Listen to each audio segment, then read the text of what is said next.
I love your show on EWTN. My question is, when an egg is fertilized, does that baby have a soul? Thank you for your help. And this is Jerry from Houston. And also, as an extension of that, not only in the natural process, but let's say there was an artificial in a petri dish.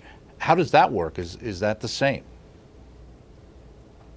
Yes, I mean, anytime an egg is fertilized, we automatically believe as Catholics that God infuses a unique human soul into that being. And so the answer is yes, we do.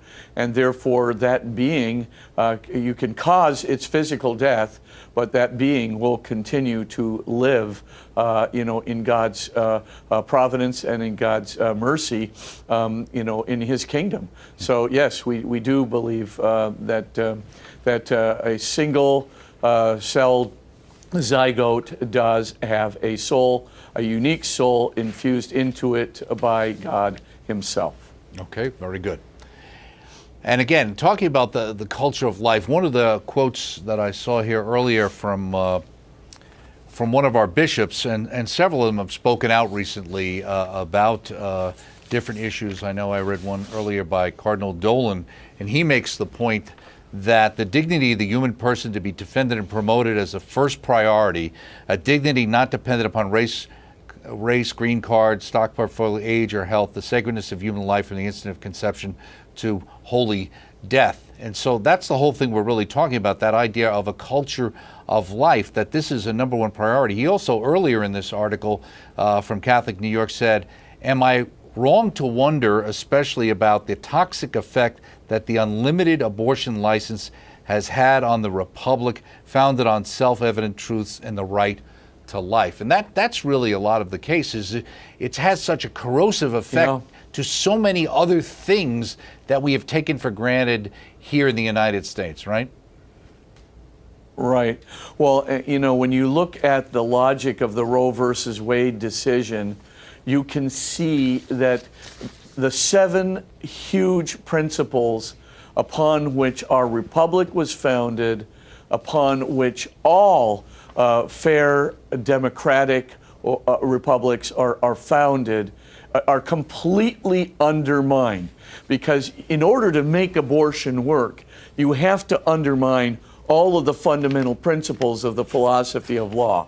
Let me just explain for a moment, and I hope I don't get too highfalutin, but here we go. Not you. No. There's the the most fundamental principle of law that we have is called the principle of non-maleficence, and everybody might recognize that as an ethical principle. But remember, ethical principles are the foundation of justice, and justice is the foundation of the law.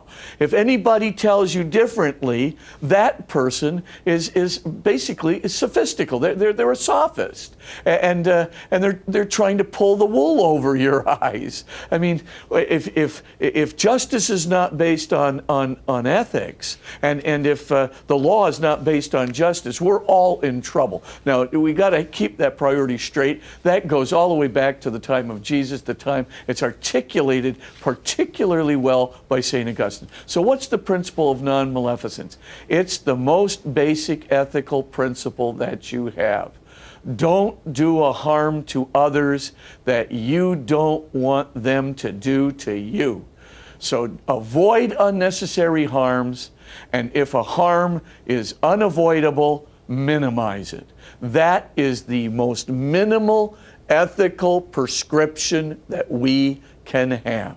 If you know anyone who says, I don't think I can abide by that, a minimalistic ethical prescription, then my thought would be run, Bambi, run, because you're dealing with a sociopath, you're dealing with a psychopath. For all intents and purposes, he's going to harm people unnecessarily.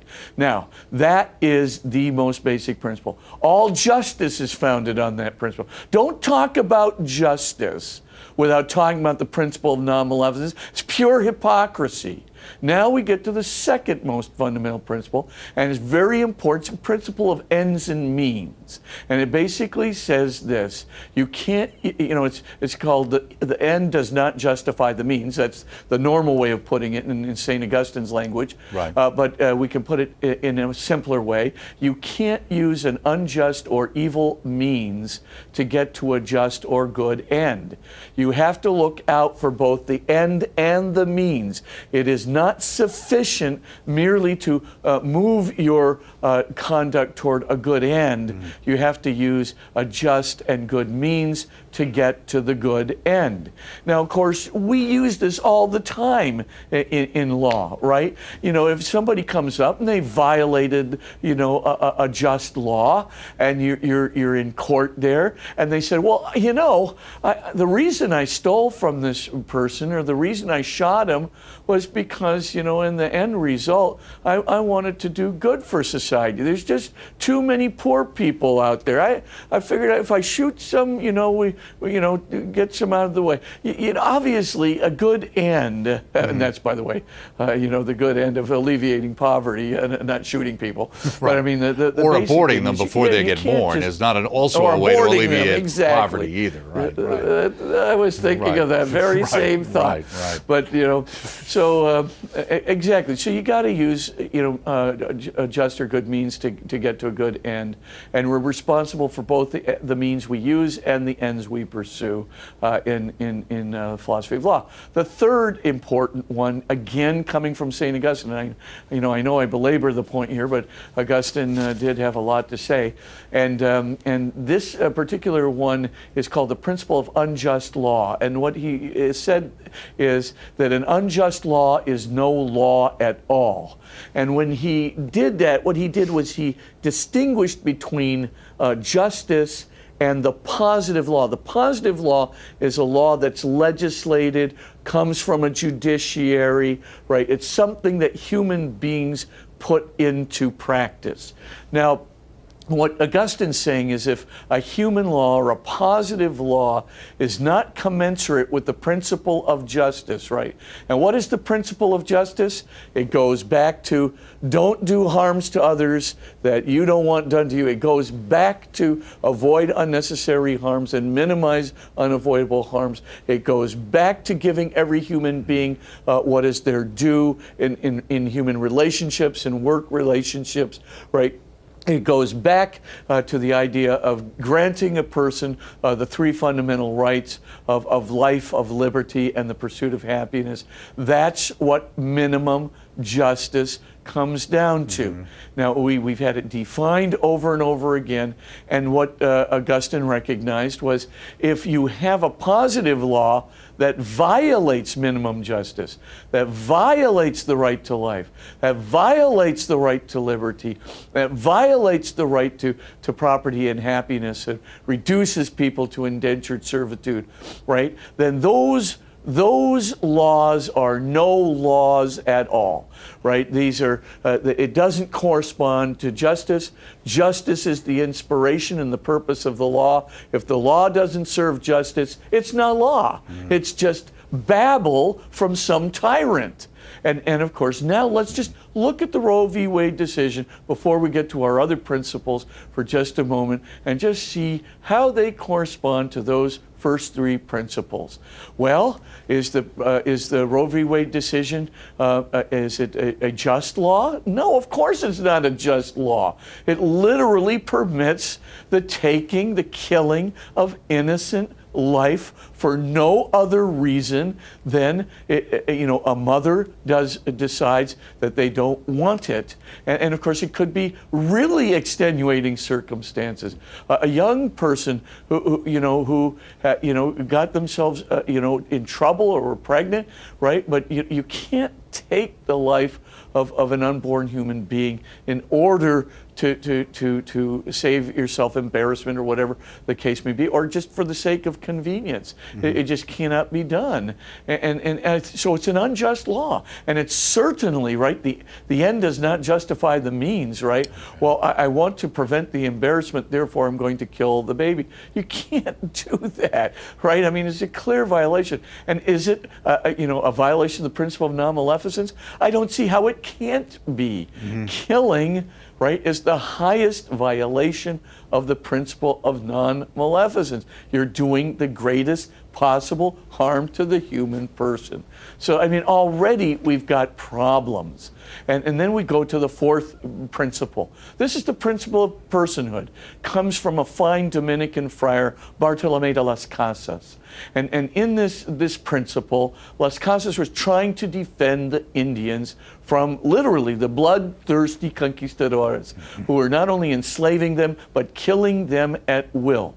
And so Las Casas goes back to defend the rights of the Indians. And he's up against this guy Sepulveda, and Sepulveda basically tells him, okay, these Indians, they're not real people. Ever heard of that before? That's why we call this the principle of personhood. They're subhuman. They're not persons who are deserving of protection under the law. These are, subhuman beings, and the evidence that they're subhuman is that their culture has not reached the state of mathematics or the state of music that Europe has reached. And so now we can say, as mere savages, we can do with them whatever we will. And Las Casas stands up and he says to, Sepulveda, he says, look, he says, you are incorrect in saying this. The Indians have already caught up, right? They just made leaps and bounds in language, right? And if you ever saw that movie, The Mission, they've already created these huge collective farms. They already understand mathematics. They're going to be on a par with us in mathematics in a few years. They're already going to be on a par with us in music. They're already writing their own music and developing their own musical instruments, et cetera, et cetera. The Indians are not subhuman. The Indians are just simply in a state of development that's a little bit behind the state of development of Europe, but they're every bit as human as Europeans are human. You are wrong to define personhood on the basis of a state of development. And that's what makes this principle so important for the pro-life movement, because it doesn't matter what state of development the fetus is in. That's an irrelevant question. The answer is personhood must be accorded to some being on the basis of what it was to become. Aristotle's great words, right? The tati einai, the what it was to become, the what it is to become, right? That's what defines the nature of the being and the finality of the being.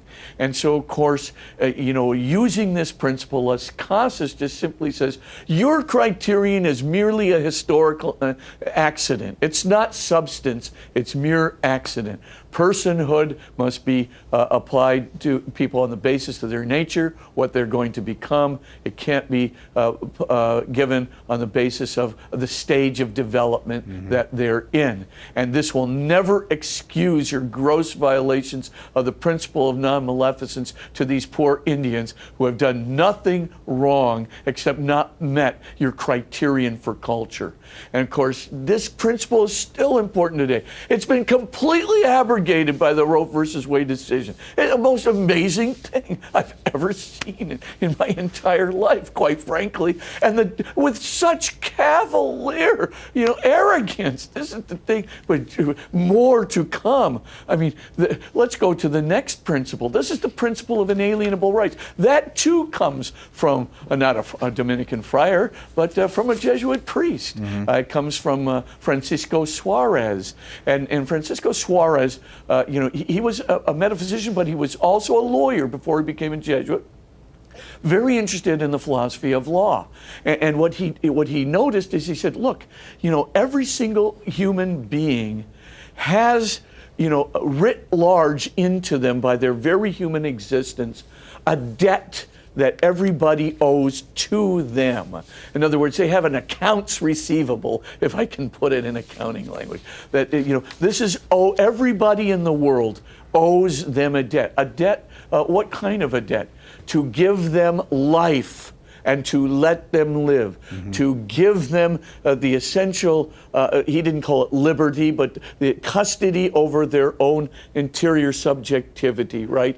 In order to have their religion, to have, their capacity to choose, etc. And property sufficient not to be, an indentured servant, and the capacity to pursue opportunities for happiness. So Suarez is basically saying this belongs to every human being by their very nature. This is why, right, we see that there's a guy named Hugo Grotius who is the father of international law, right? And Grotius looks at this doctrine of Suarez. He's reading De Legibus, which was written in 1612. Grotius recognized it. He's the father of international law. Recognized it so quickly, he incorporates it into his own treatises. And of course, what happens then? John Locke is reading it and makes it the first principles for the treatise, second treatise on government, which of course comes into the hand of Thomas Jefferson, and so forth and so on. But why did these guys think of this principle with such great, honor, admiration, and this could somehow rescue, because it would save us from a tyranny of the majority. Locke's words, it would save us from a tyranny of the majority. What's a tyranny of the majority? Where 51% of the people, by plebiscite, by vote, decide that they're going to take away, a justice from the other 49%. A vote is imperfect. Locke knew it, Jefferson knew it. There has to be some kind of principle of government, a metaphysical principle of governance, of justice, right, that will preserve the state from those kinds of atrocities, the tyranny of the majority. And of course, that comes in the form of inalienable rights. Why? Because inalienable rights are not declared into existence by the state. This is the genius of Suarez. It's the genius of Grotius and Locke. They recognize it, they extend it, right? And Jefferson, right? An inalienable right is within every human being the moment they are born, and it belongs to them by nature. It's the accounts receivable that every single human being owes to every other human being to give them justice, and justice is life and liberty and property and the pursuit of happiness. Now, once you have that in place, right? No state ever accorded an inalienable right to a human being. They have it because they're human. They have it because their intrinsic dignity says that they have it. If that's the case, then no state can take it away. This is the whole point. This is, the whole point of bringing Augustine's an unjust law is no law at all, brings it to fruition. Suarez got the final puzzle piece in place, and when he did, Jefferson ran with it. And of course, why is this so important? Why, by the way, why are the inalienable rights of human beings, why are they mentioned in our Declaration of Independence, but they are not mentioned in our Constitution? I wonder why. Because, of course, the Declaration of Independence begins with this: we hold these truths to be self-evident, not declared by a state. If a state doesn't declare it, a state cannot abrogate it. A judicial body cannot abrogate it. Belongs to human beings by their very human existence. Now, sorry to just get this out, there's one last point, but of course, why isn't it in the Constitution? Because at least the Federalists and the non-Federalists alike all recognize if you put an inalienable right in the Constitution, a Constitution is a document which declares rights into being and declares the principles that will make the republic operate. It's a declaration statement. Of course you don't put an inalienable right into a declaration statement, but apparently the Supreme Court justices didn't really know this, and so they essentially forgot it and abrogated the inalienable rights of preborn human beings. And by the way, they did the very same thing in the Dred Scott decision, in the abrogation of the rights of black people, and they did it on the same basis.